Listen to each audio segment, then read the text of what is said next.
কি হয়েছে কি? হ্যাঁ হ্যাঁ হ্যাঁ এই দেখো কি শক্ত না এটা? হ্যাঁ হ্যাঁ শক্ত তো বল। হ্যাঁ এই যে দেখো এই যে হ্যাঁ হ্যাঁ হ্যাঁ ঝুড়ি হয়ে যাচ্ছে। হ্যাঁ। এটা দেখবে একটা ম্যাজিক? কি ম্যাজিক দেখবো রে? দেখো। হ্যাঁ ওয়াও, ওইটা কি করে এত শুকনো জিনিসটা গলে গেল? ওয়াও এই দেখো।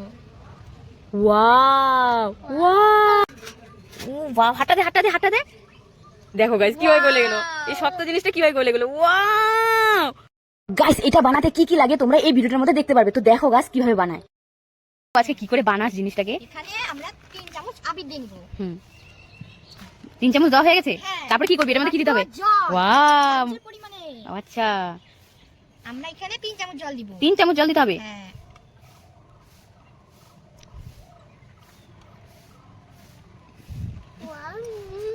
সেই তো। এবার মিক্স করে নিব। ওয়াও ঠিক আছে। হাত সরা মাম্মা। মাম্মা দেখো আমাদের এটা মিক্স ওয়াও করা হয়ে গেছে। এবার একটা ম্যাজিক দেখবে। কি ম্যাজিক? হ্যাঁ ওয়াও হয়ে গেল। ওই দেখো এইভাবে তোরা তার মানে দাঁড়া। ওয়াও দেখি দেখি দেখি কেমন একটু দে, ধরে দেখি একটু কেমন দিয়ে। এই দেখো গাইস কত শক্ত, উঠানি যাচ্ছে না। আর এটা দেখবা এই যে নিচে দিলেই গলে যায়। এই যে এই যে ওয়া কি, আবার উঠাতে গেলে কি শক্ত, ই শুকনো একদম গোল্লা হচ্ছে না। এই দেখো এই দেখো ও কি শক্ত জিনিসটা, কি করে এই দেখো ধরতে না ধরতে গলে যায়। ও কি দারুণ জিনিসটা, তোরা তার মানে এইভাবে বানাস, দারুণ তো।